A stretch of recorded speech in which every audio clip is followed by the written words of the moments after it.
All right, guys. So ultimately, doing keto, ketovore, carnivore, intermittent fasting is literally no sweat. Yeah, like literally no sweat. It's been in the 90s here inside my house. In fact, it's pushing 90 in the house. I have a fan on me, but even if I didn't have a fan, I'm I'm not sweating. And that could be obviously because I lost 40 kilos. And they do say fat people sweat more than thin people. But at the same time, I did have a chat with Dr. Barry, one of his nurses, and she said, as your metabolic health improves, you sweat less. And I always thought it was genetic because my mom used to sweat like profusely. And this year, I ain't sweating. I don't have the T zone. I don't have any oils. I haven't had a pimple in like a year. I mean, I think one or two.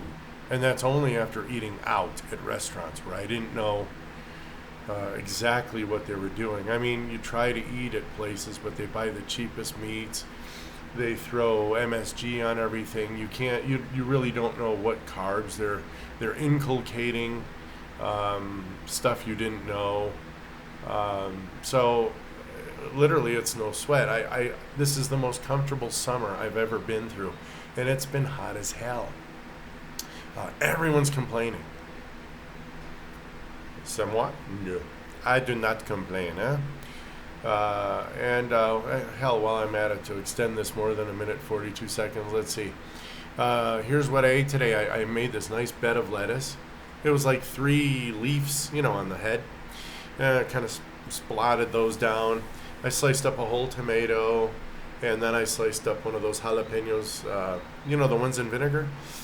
We use those for flavor here in Mexico. I mean, some people are like, oh, they're so spicy. Ah! For us, it's just, it's like flavor. And then I put 4 pieces of bacon. All right, so it was a big plate, bacon, bacon, bacon, bacon.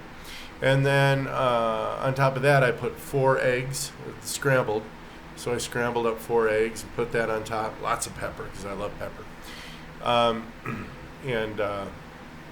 then I made 4 quarter-pound hamburgers.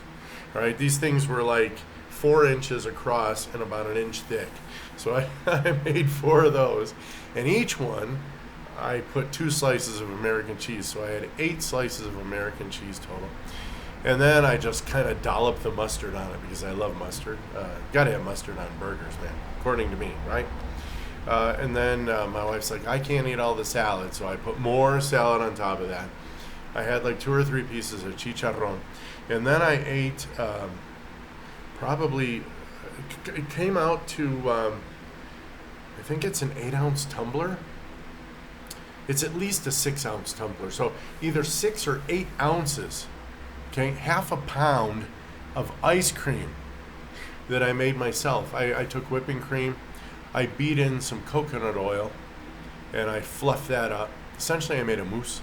But the only difference between the mousse and the ice cream is the mousse, I don't need an ice cream machine. You really don't need an ice cream machine when you use my method. So, and then I separate 2 eggs and I put the yolks. And in the yolks, I included 150 grams of strawberries, which had a total of 7 carbs. And then with that, I added a tablespoon of sugar. I normally add 2, but this time I added 1 because the coconut oil always tastes sweet to me, and I know the strawberries we're going to add. So anyway, and then I beat the 2 egg whites, all right? So I mix the yolks with the strawberries and the sugar, and then I add the whipped cream to that, inculcated with the coconut oil. Try it; it's actually really good. And then you incorporate it slowly, carefully, and then you go ahead and incorporate the yolks, the egg whites, that is, until it's uniform color, and you freeze that. So anyway, that's how my day went today. I love it. This is no sweat. We'll see you later. Talk to you soon. Bye.